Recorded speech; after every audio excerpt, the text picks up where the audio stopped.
Hello learners, I welcome you all. I am Mohini Arora and I am here to present before you a session on arrays which is a part of computer science course of NIOS. So let us begin with the course.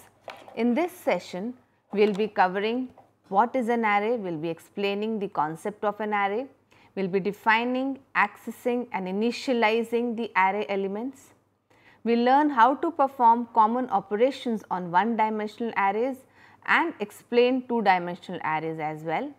We will also define and initialize two-dimensional array elements in this particular session. So, I hope you learn and you enjoy this session. First and foremost, let us begin with what is an array. An array is a set of values of similar data type. Say for example, you want to store marks of 10 students. Till now, whatever programming portion you have learnt, you will have to create 10 variables to store 10 numbers. So, instead of storing 10 variables, maintaining 10 variables, entering data into 10 variables, we create an array where each data is of same data type. And we can specify the size of the array, we can specify the number of elements that an array should contain. So, that is why in the example you can see that I have given a set of marks of 10 students can be formed into an array, like a name is a set of characters, so that can be an array. And you should always remember that when a memory is allocated to an array, it is in contiguous manner, means it is stored in consecutive address locations. So, that is how an array is formed when we declare an array. So, now coming to the portion of how to declare an array. So, the screen shows you the syntax to declare an array. Since I mentioned before that an array is a set of elements of similar data type. So, obviously data type has to be mentioned while declaring the array. So, the syntax goes as we give the data type, we specify the data type, it can be of any data type, an integer, character, float, double, long int, any of the data types that you have learned before. So, we specify the data type, then we specify the name of the array and then we specify the size of the array. Here size of the array means the number of elements that I want my array to contain. So, in the previous example as I was mentioning that I want to store marks for 10 students. So, the size of the array will be 10. Why? Because I want to store 10 numbers. An array can be a one-dimensional array which contains one subscript. Data is stored in linear fashion, you can say either in rows or in columns. So, let us talk about declaration of an array, how to declare an array, how to tell the compiler that yes, I want to create an array. So, the syntax on this slide that you see, it talks about the data type first. As I told you before, I mentioned before that an array is a set of elements of similar data type. So, the word data type holds utmost importance here. According to the data type only, memory is allocated to the array. So, first and foremost, while declaring an array, I specify the data type, then I give the name of the array. The name of the array can be any name according to the variable name conventions that you have done in the previous chapters, and finally, we specify the size of the array. When I talk about the size of the array, I talk about the number of elements that I want my array to contain. Say for example, in the previous slide I was talking about that I want to store marks of 10 students. That means I want to store 10 data elements. So, size of the array in that case will be 10. An array can be of one-dimensional type or a two-dimensional type. A one-dimensional array has one subscript, data is stored in linear fashion, while a two-dimensional array has two subscripts. Data is stored in rows and columns in the form of a matrix. So, the example that you see here, the first example talks about int price. The data type is int, the name of the array is price and the number of elements that are contained in this array is 5. So, that means size of the array is 5. Since this is having only one single subscript, here subscript is in square brackets the number 5 is the subscript. So, since this particular example is having only one subscript, it is the one dimensional array. The second example where we talk about int set of names. So, the variable name is set underscore names and the size of the array is 5 and 20. So, here 5, the first subscript is 5 which specifies the number of rows, and the second subscript is 20 which specifies the number of columns. So, since this particular array, that is set underscore names, has got two subscripts, so this is known as a two-dimensional array. In this particular session, we will be covering both one-dimensional and two-dimensional arrays. Let us first talk about the one-dimensional arrays, but before that, based on the data that I store on the array, we have two types of arrays, number arrays and character arrays. Number arrays contain numeric data, integers, floats or double. This particular data can have arithmetic calculations on it. On the other hand, character arrays contain characters, and a character array is also referred to as a string. So, we will be covering both number arrays and character arrays along with one-dimensional arrays and two-dimensional arrays in this particular session. So, we learnt how to declare an array. Now, we talk about initialization of one-dimensional array. Initialization means giving initial value during the declaration of an array. As variables that we had done before created with fundamental data types can be initialized, similarly an array can also be initialized during declaration.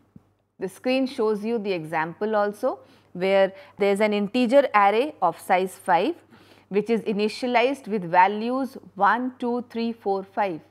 You can see that all values are separated by commas and the entire set is enclosed in curly brackets. So, whenever the array is declared along with the size, if the array is declared of size 5, so 5 values are given at the time of declaration itself. Another method to initialize is also given where I am not specifying the size. In the second example that you see, an array B is created, but the size is not specified. This is also a valid syntax.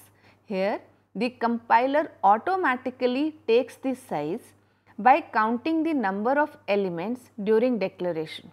So, in this example I have 5 elements, that is 6, 7, 8, 11 and 10. So, array B is given the size 5.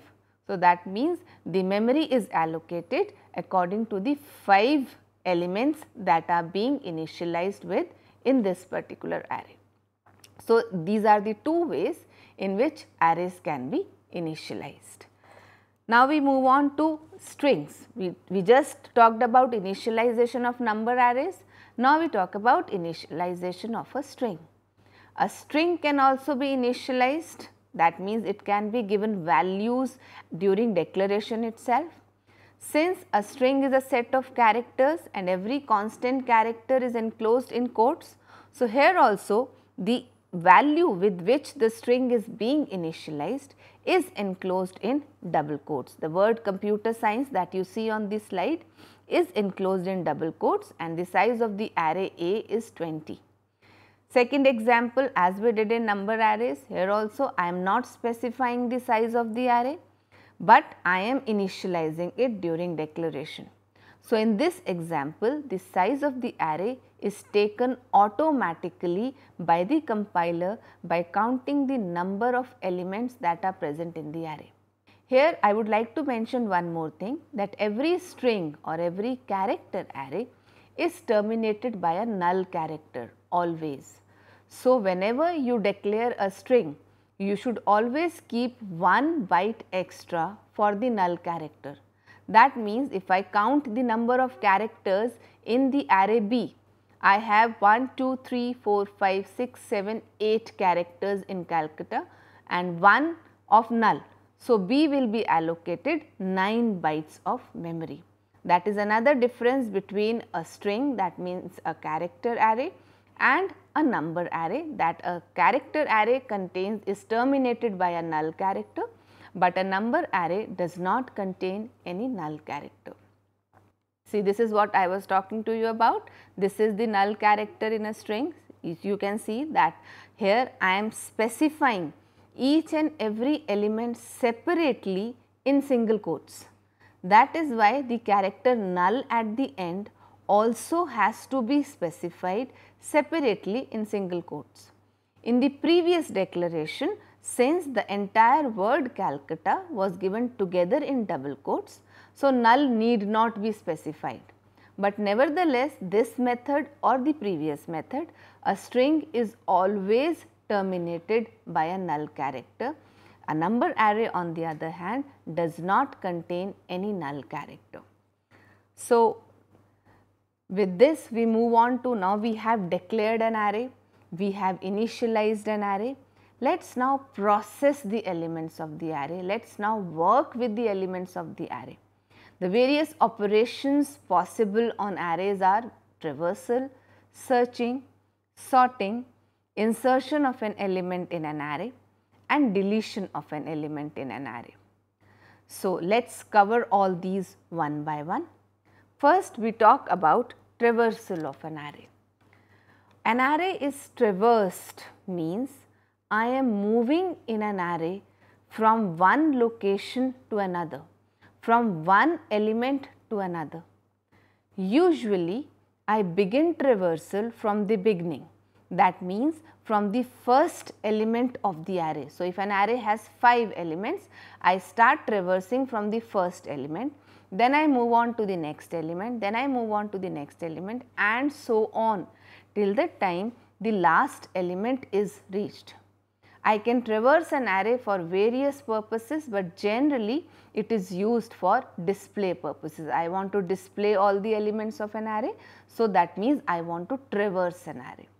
So, for traversal, see, there is a code here where there is a program that is accepting values from the user and finding out the maximum value entered. Means a user is being asked to enter a set of values and your program's output is which value was the maximum one out of the 5 entered. In this example, you will see that an array is created of size 5. The name of the array in the example is A. First for loop accepts the elements of the array, that is why the cin statement is inside the loop. Then I move on to the first element of the array. A0 is the first element of the array. I store that element in variable t and then I start my loop again. I start traversing from the beginning again. This loop will terminate when the value of I has reached 5, that means 0, 1, 2, 3, 4. The 5 elements have been checked upon.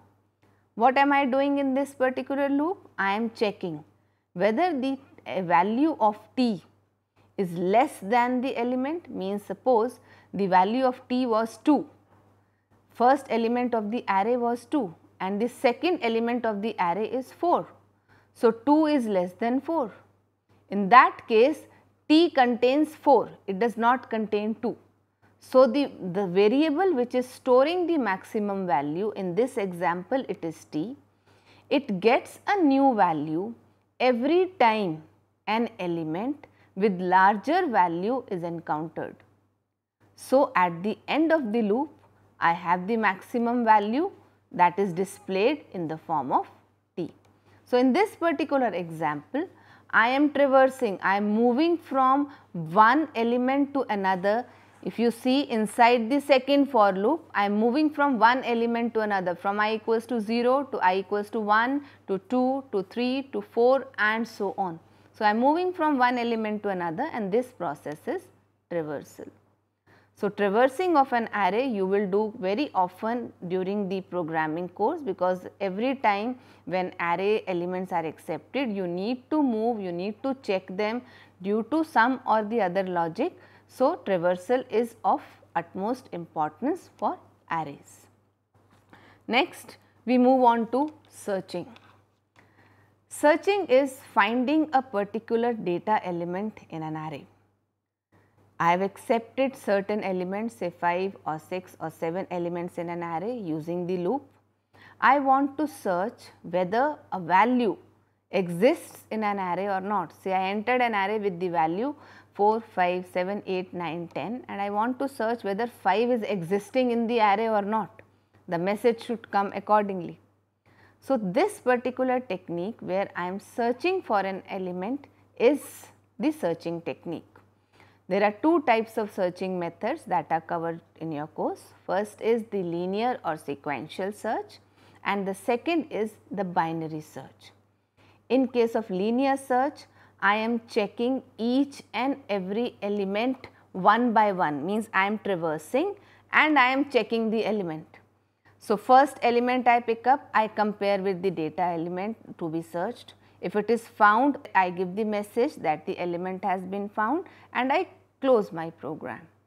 If it is not found, then I move on to the next element, means array is traversed from beginning till end. Since this method requires lot of comparisons, say for example, the element that I want to search is at the end of the array. So, that means I am doing so many comparisons before I am reaching the actual element. That is why this method of linear search is considered to be slower, inefficient and it works on unsorted lists, means there is no proper order in which the array is being stored. So, this is what is linear search. Then see, this is the example that is coming on your screen of linear search. Here the array is created of size 5, then the user is asked to enter those 5 values. The first loop is accepting data values, then the program asks about the data to be searched. The variable that is storing that particular element is data. Inside the second for loop, I compare. See the if statement, it says if ai equals to data, means the element that is being traversed, that is being checked. First I will be 0, the first element will be checked. Next time I will be 1, second element will be checked, then third element will be checked and so on. So, with every element I am comparing with the value of data. If it is found, the value of flag, another variable whose value was initialized to 0, now it changes to 1. So, at the end of this particular loop, if the element is found, means some comparison returns to be true, the if statement that is inside the for loop comes out to be true, then flag becomes 1, and if flag becomes 1, then obviously the data is present. So, this program that you see on your screen, this shows the linear search mechanism where I am traversing from the first element till the last element, and at every step I am comparing the value to be searched with the array element. If it is found, the variable changes and we display that the data is present, otherwise data is not present. If the array completes, 5 elements were there in the array and 5 elements are checked. So, the array is complete and I have not found any element, the flag still remains 0, then the data is not present. So, this is linear search, a simple method, but it is very slow and very time consuming method. It takes lot of time of the processor. So, a better technique that we have is binary search. Very useful, very efficient technique which brings down the comparisons to half. That is why it is a very fast method of finding an element in the array. But to do binary search, the array has to be sorted either in ascending or descending order. According to the binary search logic, it calculates the middle location of the array from the initial and final locations. That means, say the size of the array is, say suppose 9. So, the first subscript will be 0 and the last subscript will be 8. So, the middle element, the subscript will be 4. So, I find out first the middle location of the array and then I compare the element, the data that I wanted to search with the middle location. As you can see in the next slide also, there can be 3 situations. I found out the middle location, see the subscript was 4. There can be 3 situations, either the number that I want to search is less than the middle value, middle location value, it can be greater than the middle location value, or it can be equal to the middle location value. So, if it is less than the middle location value, so the data to be searched is present in the first half of the array. Say for example, I see the next slide, it shows in diagrammatic form very clearly. In this particular example, you can see that the size of the array is 9. The lower subscript, the variable name I have given is initial, is 0. The upper subscript, the variable name is final, is 8. So, I find the middle location. 0 plus 8 divided by 2, that means 4. The middle location is 4, the middle subscript is 4, but the value at the middle subscript is 23. So, that is why it says ARR mid is 23. So, now suppose the data that I want to search is 12. So, 12 is less than 23. So, the element to be searched now will be searched only in the first half of the array. I need not do any comparisons in the second half of the array, because the list is sorted. I know that in no circumstances, since 12 is less than 23, it will be found in the second half of the array. So, a lot of processor's time is saved when data is searched using the binary search technique. If the data to be searched was to be 23, then obviously it is the middle element, the element is found at this particular location and you exit out of the program. So, you see that using the binary search algorithm, binary search technique, the number of comparisons are proportionately reduced. That is why it is a very efficient and faster method of searching a particular element in an array. The next slide shows you the program of binary search, where I am having an integer array ARR. I declare variables initial, final, mid and data. I first accept the array elements and then I accept the data to be searched. It is stored in the variable num. The initial subscript is 0 and the final subscript is size of the array minus 1. That means, if the array length is 9, then the final subscript will be 8 because it starts from 0. So, using those two values, initial and final, I calculate the middle element, the middle location. Once the middle location is found, it is stored in the variable mid in the program. Then I start checking out what is the value of the middle element with respect to the data to be searched. And this process will continue till the time either the element is found or the initial and final come together. That means, till the time initial is less than final, the lower subscript is less than the higher subscript, the upper subscript, till that particular time this loop will continue. And I am just comparing it and I am giving the new values to initial and final. So, every time the loop iterates, every time the loop runs again, a new final or a new initial value is obtained, a new mid value is obtained and comparisons are done. So, in this particular program also, I compare if the middle value is equal to num, then data is present. If the middle value does not compare to num and initial becomes greater than final, because every time initial is being incremented by 1 with every loop and final is decremented by 1 with every loop. So, if initial becomes greater than final, then data is not present in the list. So, that is how the binary search algorithm works. Very efficient, reduces the processing time because it reduces the number of comparisons. So, these are the two searching techniques that are there in your course.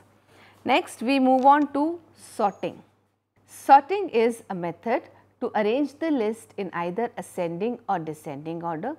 Two types of sorting are covered in your course, bubble sort, where two adjacent elements of the array are compared and then they are swapped if required, and selection sort, where the smallest or largest element is first found out from the array and then it is swapped with the proper position where it should be.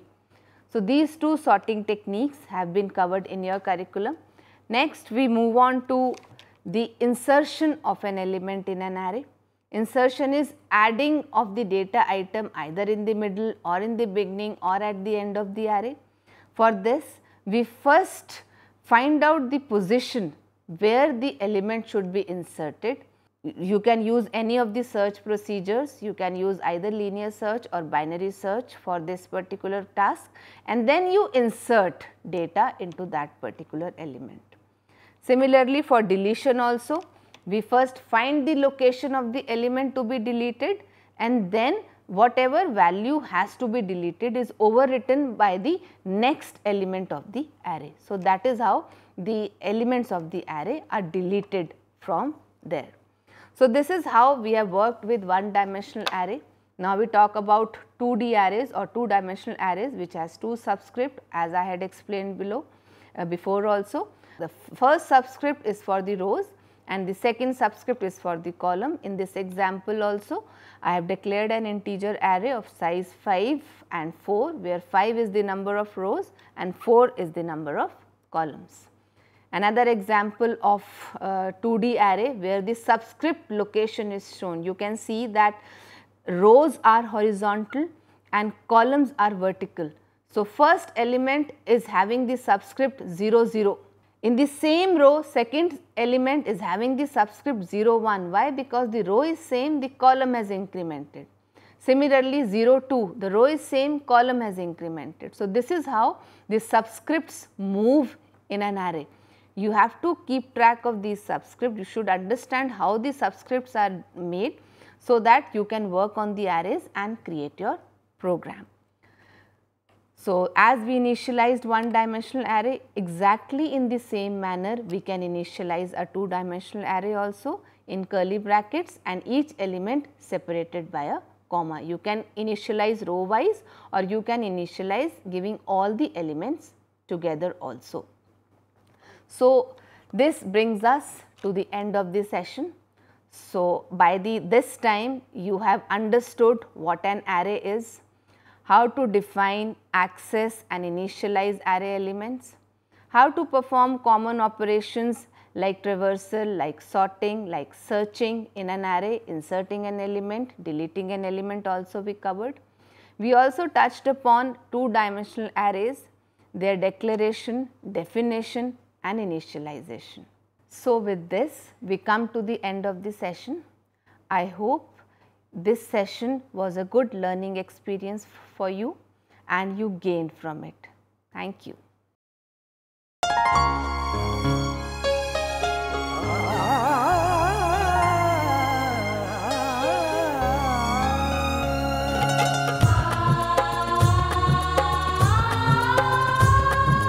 जीवन ये प्रकाशित करने, राहों को आलोकित करने, हम अपना दीपक स्वयं बने, हम अपना रास्ता स्वयं चुने।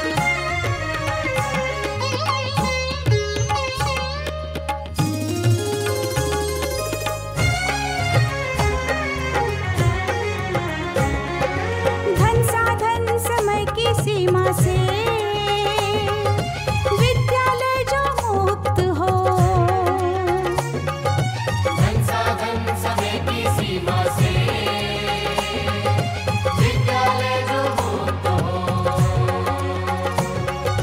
कभी पढ़े हम कहीं पढ़े, वे विषय की लोच से युक्त हो। मित्रों हम उठे और जागे।